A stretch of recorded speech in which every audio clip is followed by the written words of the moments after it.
I have one thing missing. I can't. Oh, there we go. Anytime now, Bob. You ready? I've got to be somewhere Thursday morning. From the iconic Corky and Letty's Restaurant and Delicatessen in Woodmere, Ohio, we are the Fabulous Boomer Boys. All right. All right. I'm Bob Snyder. This is my friend from the 4th grade, Bruce Bogart. And we are going to talk about something tonight that you're going to love, and that is all things Cleveland, in particular about sports, with a special guest who we'll get to in just a moment. But we always like to remind everyone, if this is the first time you're watching our program, that we like to emphasize things about baby boomers. We talk about things that affect the baby boomers' lives. And Bruce, I think tonight we're going to certainly be talking about things that baby boomers care about. And I think in particular, a lot of the millennials that do like to watch our show are going to learn things. There are three millennials. Well, you know, a few of them, the ones that know how to work webcasts. Anyway, we'll be able to find out a little bit about Cleveland's history. And I think we're not just a Cleveland show, because as a matter of fact, we got a couple of messages this week from Denver, Colorado, and Fort Myers, Florida. With questions, right? Questions when they heard who our guest is going to be. So it's nice to know that. But for the most part, we do emphasize Northeast Ohio because you know what? There are so many great guests that we've had. And I can't even name them all because then somebody will get mad, but I will name some of them. Robin Swoboda, Jan Jones, two of my favorites. Michael Shevsky, as a matter of fact. And of course, Bruce, your favorite. Tell me, I don't know. Oh. You wrote this, let's go. All right, let's go with our guest tonight. Get right to it. He's got so many different things I can tell you about that we do a half hour of just that alone. But right now, he is the sports reporter on Friday Night Lights. We'll get to that. We'll get to that. All right. He was a sports anchor on Fox 8, where he still works during the high school football season. He was, of course, a legendary sports writer for the Cleveland Plain Dealer, and he is Dan Coughlin. All right.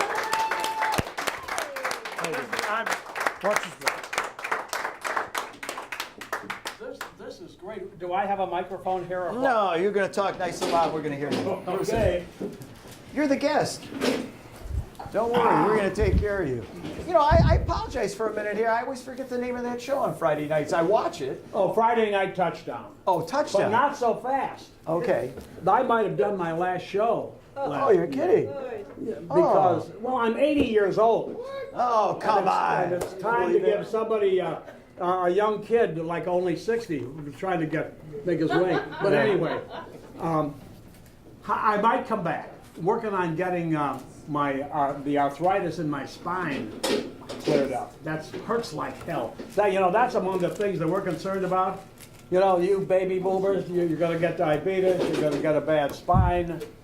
I had a stent in my heart. You got a stent? Yes. Whoa! all right. I got the full thing, a triple bypass. Oh, you did? They say it came with a lifetime guarantee. Yeah, well, my brother had it. He's here in the audience tonight. He's still here. And he's still here, so you're going to be all right. Guys, I want to apologize for being healthy. I'll try and stay out of the way. Oh, all right. I feel great tonight. But you know what?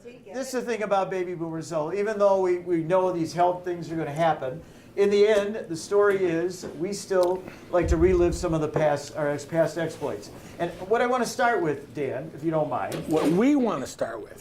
What we want You to guys start with. ever get the hell together? All right, I we'll try. see. I All try. right, all right. Go ahead, Bob. We've only been doing this since 4th grade. So, you started your career covering high school sports and softball. That's right. I started at the Plain Dealer in 1964. Right. Okay. And exactly. And I started on the high school beat, and now life goes full circle. Now at the end of my life, I was back on the high school beat at Channel 8 for the last several years, and loved it just as much. Is it unbelievable? I did high school football on the radio. I remember that. You remember that? Okay. Sure I do. Right. And I got to tell you, there's nothing like going to a high school game, watching these kids fight their heart out for these games. It's the true example of what sports are all about. Don't you agree? That's right. And then to get somebody to take their SAT test for them. Yeah, right. Get into college. Man, that's living, isn't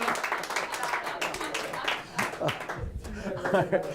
And then, of course, softball, which we're going to get to a little bit also, a little later, because that's also was how I started in broadcasting. right? Bruce is keeping track. Oh, He's so jealous that I was actually in broadcasting, you know? But How did it work out, by the way? well, I sell steel now. What can I tell you? But anyway, softballs. People sometimes don't realize how big, especially the millennials, how huge softball was in the 60s and 70s in Northeast Ohio. In the mid-60s and into the 70s, at the Plain Dealer, we treated softball like a major beat. Do you remember the Quick Car Wash team in Parma? Sure, of My course. son now owns Quick Car Wash. What? Yes. Oh my goodness. He Well, married wisely. He married Jerry Coon's granddaughter. Oh my. So yeah. But that was one of the powerhouse teams. Right. Well, I have to tell you though, Bruce and I not only were interested in softball, and I broadcast it, we played. Bruce, right? Yeah, we did. We played a notch below major slow, I would say. Fair enough? Right. A notch? A notch. A notch, but Maybe tell a- him, Bruce, one notch. you know, you always want to get a chance. Well, we Here's made your some- chance. Tell Dan our claim to fame in softball. Now it's an hour. Sure, now it's an hour. Now I'm talking. It's our claim. We made Sweet 16 one year. That was a You big did? thing. Yeah, that was a big thing for. On what team? We played for a team called Sal's Boys. We were backed by a bookie, actually. It was in the JCC League. All right, here, I got to give him a little background. No, you go ahead, Of Bob. the ASA tournament? Yes, we have a little background for those of you that. No, not the ASA tournament, the Cleveland tournament. No, it was the but ASA. Cleveland, the ASA. Yeah, right. Yeah. Okay, All right, so absolutely. for those, we got to give a little background, right? Okay, they had a tournament every year. Every team that was a registered softball team could enter it, and the winner went to the national tournament, which was played all around the country, oftentimes in the Cleveland area, Yeah. Parma, Cleveland, Lakewood. But anyway, so that was the goal, was to try and be that. So we were on a team of college kids, and a lot of the big league teams had full uniforms, right? You remember? Yeah, Did yeah, they? I'm sure. not telling. And they, I mean, like you said, they had sponsors that paid thousands of dollars. We for didn't have uniforms. All we had was a T-shirt that said Sal's Boys. Yeah. Okay. The guy didn't. SOL apostrophe S? Right. Yeah. He didn't want to. He didn't want a lot of publicity because he was a bookie. But he gave money to the JCC, and then they gave you a team. Yeah. Every team had a Oh, different great. sponsor. He didn't want a lot of publicity. He had 15 guys walking around telling Sal's Boys. Yeah, but Yeah. we never used the And last a phone name. number. We never used his last name. Never used the last and we name. never. Well, let's cut to the chase, Bob. All right. So that year, the Plain Dealer used to rank teams 1 through 25. right. Was that what it was, Dan? Tom Bruning and Chuck Webster and I would get together and do that. Okay, the number one team this year that we're talking about, Angelo's Pizza, which Oh, ended yeah. up combining with Gene Sunoco. by On the what way. number one pre-tournament?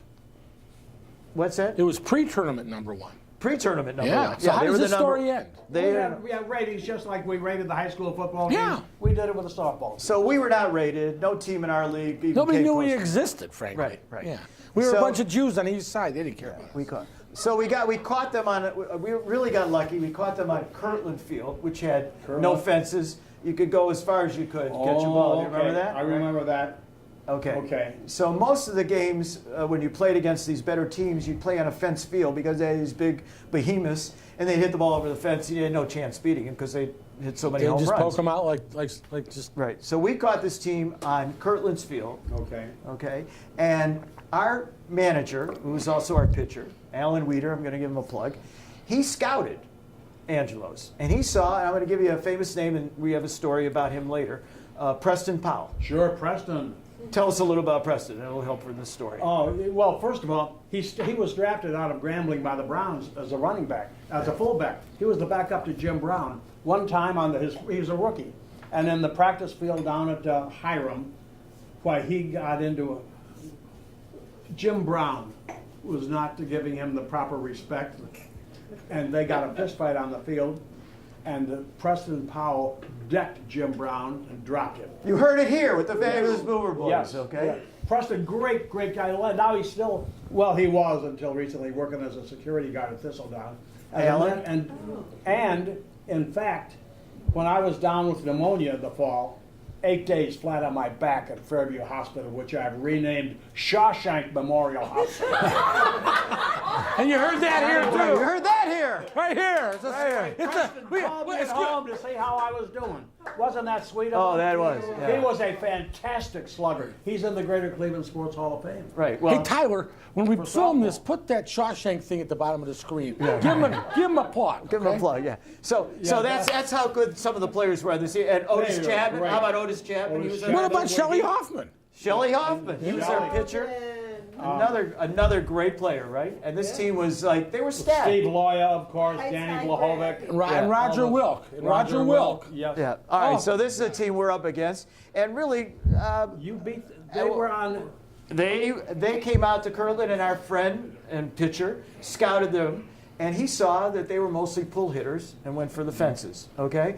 So Preston Powell comes up, and there's a guy on base, and we moved everybody to the left side of the field. You did against Everybody. Preston Powell? No right fielder, Really? no second baseman. Only the first baseman. We left the first baseman. Left the first baseman there. He comes up and he looks at this and he goes, "What is this all about?" You know, it was like a Ted Williams shift. Yeah. Okay, and we did it for Otis Chapman too, by the way. And they came up to bat and they'd see the shift, and you know what? They popped up. They were so mad they wanted to show they could still hit it over our heads. So right? the bottom line is we win the game. Right. So I'm And catching. was that the game that the umpires had their tires slit after the game? No, but I'll tell you this.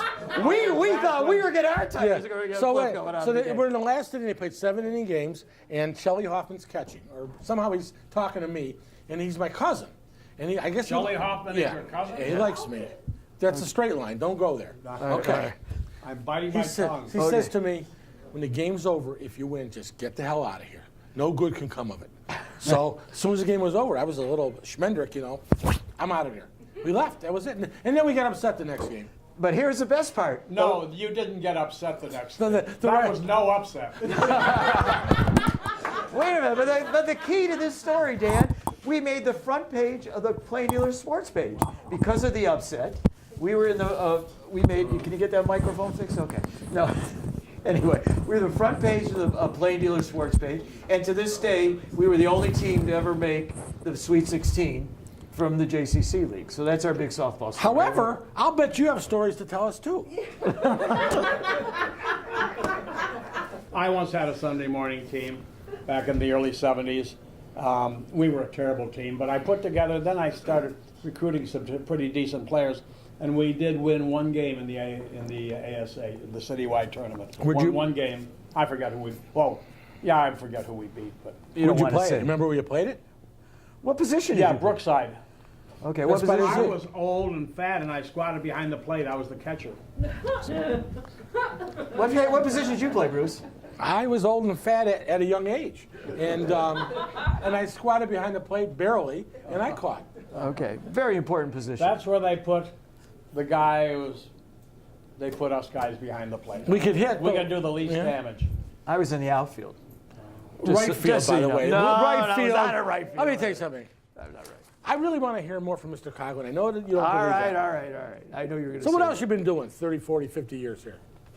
Oh, having grandchildren. That's good stuff. Are they in town? Half of them are. That's great. You're lucky. So I'm going to interrupt because this is a figure. story Bruce is going to love. You can relate to Bruce. Dan, listen to me. Trust me on this, okay? Tell Bruce how you met your wife. This is really cool. Oh, yeah. I met her at McGorry's funeral home. Unbelievable. People that, And by the way, wait a I minute. contend that now don't go to singles bars, but at a funeral home, that's a great place for singles to meet. Absolutely. They're always well lit. People are clean, dressed up a little bit, and on their trying to make a good first impression. And Bruce, tell Dan where before you met your second lovely wife, what did I you only do had between one lovely marriages? wife. Where did you go to meet women between marriages? Tell I didn't go. First of all, I didn't. What the hell are we getting into? What is this, Oprah show or what? What do you think? This is The View? Listen, give me a break. Oh, okay. I think it's exciting. I heard a story about you that's. Wait. Tell the exciting part about the funeral home. What's so exciting about a funeral home, Bob? Show some respect. Oh my God, he used to call me up. I'm going to this funeral. I think there's gonna be a lot of good-looking women there. What? Between marriages, that's that. No, you know, but you know what he does, and this is even worse. You know the prayer cards you get. You know, he keeps them and trades them like baseball cards, and that's terrible. He flips them. I see him. I saw him out. I saw him. You know, at a wake out in at the Monreal out in Lake County. So he even knows the names of all the funeral homes, and he's Jewish, and he knows all these. I don't want to talk while you're interrupting. Bob. Okay. Anyway, and he's holding these cards. Need them, got them, need them, like baseball cards. Needham, Bill Needham? Bill Needham, remember Bill Those are the Needham? Barons. Let me ask you a question. Favorite baseball movie ever? I got to ask you before I forget. Well, Bang the Drum Slowly. Really? It's a real sappy movie. Yeah. Yeah. Robert De Niro plays the catcher who's dying. And the And guy. it was a charming first novel by some guy back in the 60s. The guy who was played opposite him, he wound up on Law and Order. I can't remember his name. The early on Law and right, Order. yeah. He played the pitcher. Yeah. Okay, because we like Field of Dreams. Well, sure. Yeah. Everybody loves Field of Dreams, and But your that's a favorite- great one. 8 Men Out was another good one. That was about the Black Sox scandal, Bob. Right, I know that. I didn't know if you knew. You were married. You didn't go to movies then. I knew that one too. Hey, And The Natural, another great one. oh, saw it the other night. It And was on by the TV. way, just read a piece. Was it in the Plain Dealer today or on the internet? I mean, on Cleveland.com.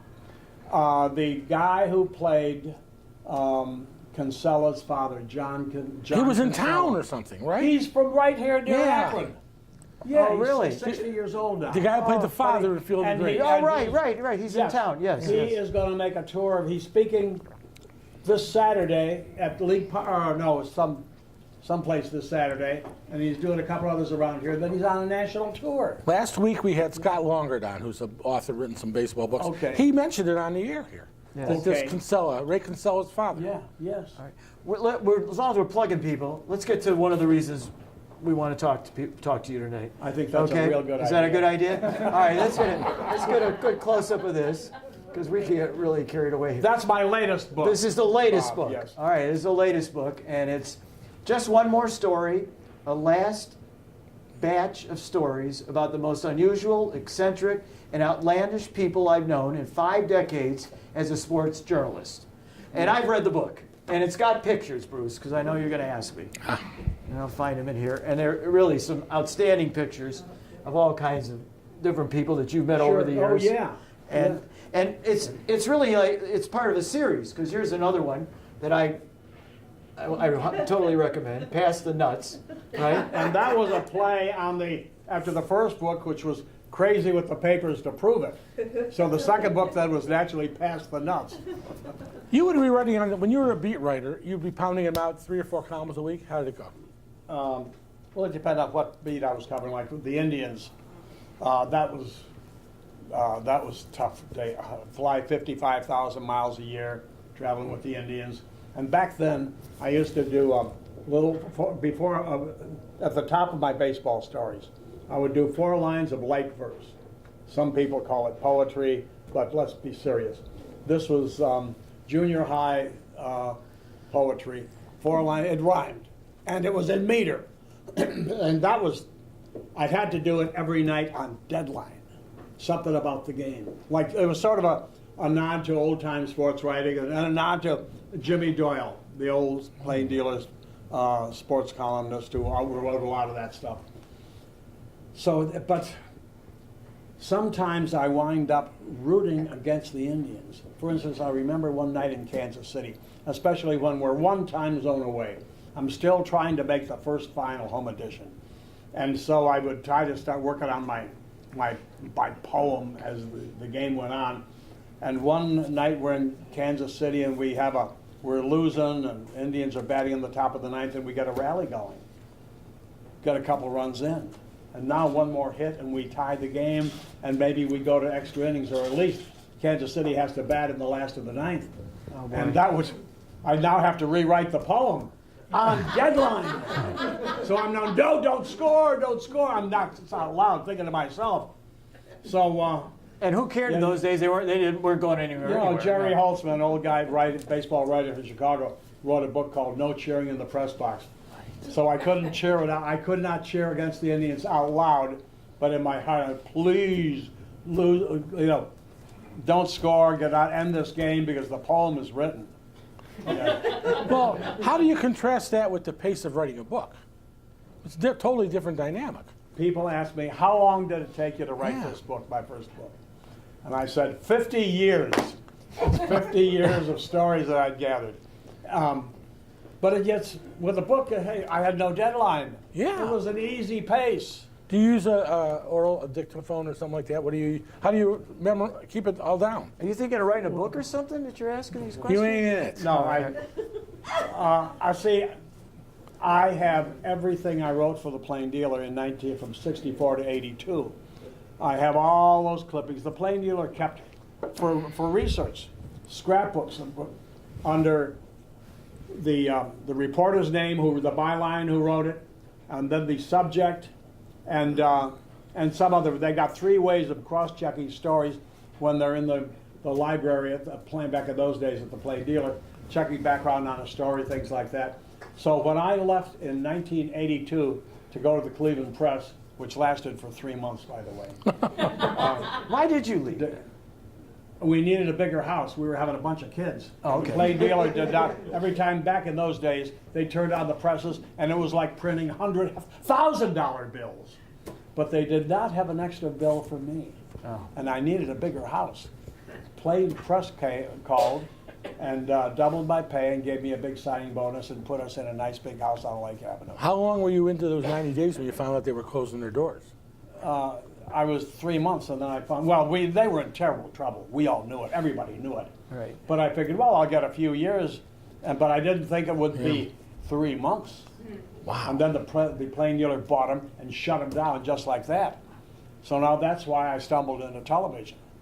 But the Cleveland Press checks came for 3 years every month. Oh, really? So no regrets. Yeah. And he became a TV star. then the Channel 8 rescued me. I didn't know diddly about television. I'm serious. Back then I knew. Another thing you could relate with Bruce. The NBC was Channel 3 because Johnny Carson, NBC was on Channel 3. Right. The other two, Channels 5 and 8, one was ABC, one was CBS, and I never knew the difference until I started working for Channel 8. And they were so good to me. They taught me television. And I mean, I didn't know anything about television. Well, other than getting up there and being sparkling, okay, personality-wise, what do you need to know? I'm serious. What do you need to know? You not show to up and get you give nervous. them your style. You oversimplify things as usual, Bruce. Not a better way to live your life, man. I put my head on my pillow at night. Okay. No diabetes, no ulcers. That's great. Dan. He's going to die happy. I'm not demeaning what you did. I just really want to know. Other than get up there and, do your thing and report the news or editorialize, what are you going to know about television? You're not behind the camera. You're in front of the camera. You got talent. What else do you wish need? it had been that easy when I started. You get nervous, you screw up, you don't really know. What's expected of you in television? You can't. So anyway, it took me a long time to get comfortable. Okay, we're Some starting to people run. never do. We're starting to run short of time. Some one short of time. Well, Wait wait a a minute. Are you And I haven't comfortable? even, and I haven't We've even got gotten more than half an hour. I haven't even gotten into the book. I have to ask you a question. And be honest. Well, sort of honest. You're a newspaper man. I want to have. That's not nice. You see, that's what you see. You need to learn about being on television. All right. Well, anyway. All right. I anyway, apologize for Bob. I Okay. truly do. Dan, will you agree to sit here for another portion of our show, and we'll put one on this week, and then next week we'll play part 2. Would you stay here so we can? Because I want to get into some of the stuff that's in these books. Wait, this place closes at 8 o'clock at night. Well, we're at like almost 7:30, and then we're going to do it. What do you Will usually you do? stay? Will the audience stay? You want a little more? You want more, Dan? Wait a minute. Okay, you want more, Dan? You mean this is a half-hour show we're doing? Yeah. Oh, I thought it was an hour show. Oh, well, then you're in. Well, hell, let's get Well, into then the you're book. in. All More right. about All the book. right. I'll tell you what. All those of you watching, we want to remind you. I hope. How quick did this half hour go? I know you enjoyed it with Dan. Next week's program. We know you enjoyed all it, right. Dan. I'm sorry. I do apologize for that. See, this is we the will we will be having Dan again for our next episode of the Fabulous Boomer Boys, and I promise we will get into stories on Dan's book, and we will answer the questions that we had from Denver and from Florida. Got to ask you those. And I have to tell you something, Dan, which we didn't get to. You have a portion in your book here. You have an error somewhere that I found. So you found the error, huh? I found the you error. found the one error? I'll tell you why. I'll tell you why. Because it should have been my name in the book, and that's why it was the error. So you definitely want to tune in next week to hear about that, because I'm going to ask Dan all about it. So until then, thank you for watching. Tell your friends that we're going to have Dan on again next week with a second chapter with Dan Coughlin and the Fabulous Boomer Boys. Bruce, last word. I'm blown away. I apologize for Bob. That's the most important. I want to say, Per, hang in there. One of our 2 bodyguards is in the hospital. That's Per Friedman. And Absolutely. All right, thank you, everybody. We'll see you next week. Bye-bye. All right.